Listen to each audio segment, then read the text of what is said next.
Good bright morning to you.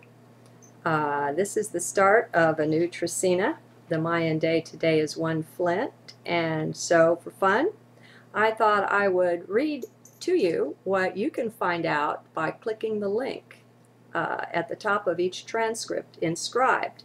So today is a 1. Out of the 13 days, 1 stands for unity, the beginning of all things, the first, the whole, the one, the all of one.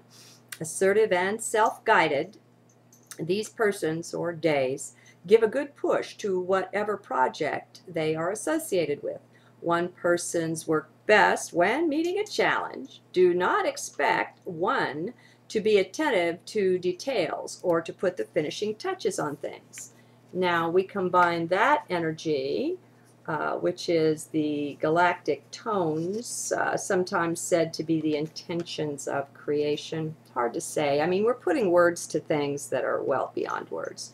Now, today is Flint. So, Flint, mirror of reality.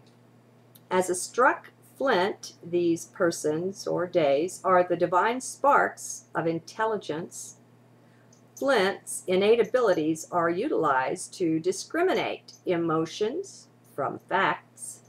Flint persons stand tireless to protect, defend, or cure others by personal sacrifice, by courageously wielding the sword of truth. Falsehoods are cut away. Flints, it was said, can receive information on interpersonal troubles or the evil plots of others by reflecting in an obsidian mirror. Their valiant service as warriors of the truth must be impeccable, or they will experience the sufferings of accidents, misunderstanding, and gossip. A good day to spend time in reflection and introspection. Now, this is from the Mayan Codex that you can get on MayanMagics.com.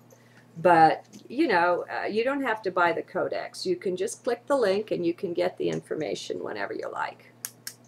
It's a freebie. So that will color the period of the next 13 days. Overall, that's the kind of energy that we're working on. That's the major theme of it. And then we'll go through each of the 13 days and the various sun signs to bring out the fullness of that. So, happy 1 Flint. And the journal today is from Sunday, 9/19/2010, the first of that day. And that Mayan day was 12 Vulture, or wisdom, called being a great light being, yet avoiding arrogance. We approach the close of the trecena today with the 12 energy. There is a certain consonance between both the 12 and the Vulture or wisdom sun sign. For 12 represents and is even called understanding in this use of it. Wisdom and understanding, they go hand in hand, yet they are not the same thing. Still, for this day, that empowers it tremendously. It will have a clear focus, this energy. It should even be visible. We shall see what it brings, how that works. Nothing is guaranteed here in the footstool kingdom, that's for sure. Well, nothing but change. And I'll step out of the journal here to say the benefit and the beauty when you get around to taking up the Mayan calendar, and many of us will or do, is if you've been journaling, you can go back and you can calculate quickly and easily what the day was, write it in your margin there, and then you can go back and see how that energy manifested. And over time, I guarantee you, you will be impressed. There's not really a way to explain this. I'm not trying to explain it. I'm just saying that there's something there and that it's notable, it's noticeable, and it's neat. And because it's there, that kind of gives you an ability to look ahead and to begin to tune in. It's a tuning in factor to something cosmic, something mighty wonderful. All right, back to the journal. I draw strength in this 12 days somehow. The last several days have been both challenging and exalting. not at the same time.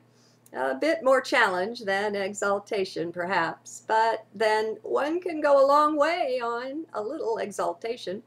Such a blessing, such a healing it brings. We are so blessed.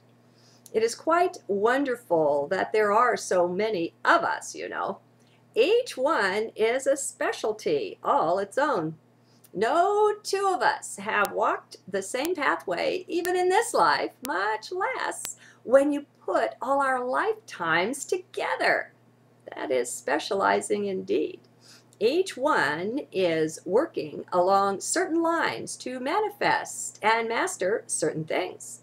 This is the call of the heart, and it's joy, the call to completion, the call to manifest the full light that we are, the joy of fulfillment. No words can contain this. Yet we don't really need the words for it, for we have all this there within heart.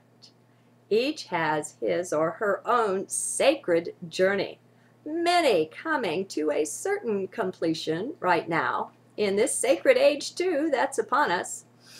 That's the sign, that's the bell, that's the gong that sets off the great upliftment. We're all going home, home in consciousness. This home is not a place, nor even a level of being, though. We are nothing physical. Physical beings need physical places to call home. That's not us. Coming home is coming back into the fullness of that which we are, only we're bringing home goodies. We're bringing home what we've become, the understanding, the beauty of that. That comes home with us. Home is indeed enriched by it. Have you considered that you enrich home by your returning? Well, you do. Without a doubt, we all do. Home is just as excited to see us as we are to see it. Within heart, once again, our pure home in the light, in the great light. Don't ask me what is the great light. I don't know. I just know I've been the lesser light, gone out to bring the great light to life, extending the boundaries, the magnificence of that which is, ever extending that. This is our joy. Whatever you do, don't limit yourselves, my friends. To walk this path requires first the shedding of mind, for that sheds the ego. These must be dealt with first, for they don't fit into the kingdom of heart. They can't come there. They have to be cleansed and purged first. Only light can enter in there. No darkness allowed. Well, then, once this is well along the way, we begin to taste the sweet nectar of home again. We begin entering in. Maybe for just moments at first. Long-lasting moments, though, they make an impression, leave their mark on the soul. This entry into the no-mind, into the emptiness, is required, for without it, mind would grab on to the great light that we are, the magnificence of that, for it is truly magnificent. Ego would enter within, if it could. It would claim all that as its own bright light. That is a travesty, and it stinks. It literally stinks. It puts off a terrible scent. Those in a hurry often have this. Have you heard of the enlightened ego? They want to get home in a double quick hurry, not realizing this just can't be done, and it's arrogant. Still, they try it. They let their minds convince them for a while that they've done it too. This is the scent of the enlightened ego, the mind taking credit for light. It's obscene, and we see this a bit further along the way. First, though, all ego must be surrendered. If deep humility is not a part of your awareness, then you're in danger of being in mind. Mind has no humility of its own. Oh, it will fake it. Mind will fake anything at all. It's so wily, so plastic, so malleable. That's why only being in heart is the answer, is the key that will unlock the inner door to your kingdom of heart. It takes humility. So, take a good look at yourself. Be honest there. Not cruel, not nitpicky. Be in heart. As you're observing, watch for signs of both humility and arrogance. See how they operate. See which one is present in greater measure, shows up more often. But for now, just watch. It does no good at all for the mind to decide that humility is better, so it's going to be humble. That's what stinks. That's not the royal road to the kingdom. That's just the way we've been taught. So, just watch. Just observe. Remember, you're letting go. You're not expanding anything here. This is part of surrender. It will seem at times like your surrender is going on endlessly. There's always something new that comes up, something that gets in the way of the light having its full play with you. Well, that's okay. No expectations, remember? No past, no future, just now. To have expectations is by definition to be in the future, in time. That means within mind. Time is a guaranteed sign of mind. Be alert. Let that go. When it comes up, and it will, just drop it. Drop that thought like a hot potato. Let it fall. Turn away. It's easy, really. Develop the habit. Thoughts don't need to be thought. They can be glanced at, then ignored. They may or may not go on and complete themselves. They don't need your attention to do this. You are free to look, to focus elsewhere.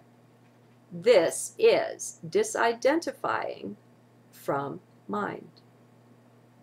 We find that mind is quite capable of taking care of itself.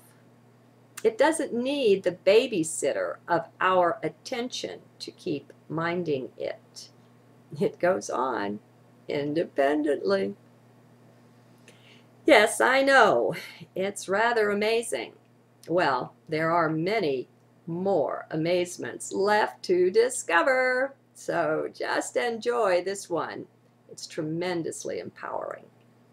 Give yourself breathers from mind's endless chatter. Why not? What's to lose? Ah, what joy to lose that. Come within. Good day, and God bless.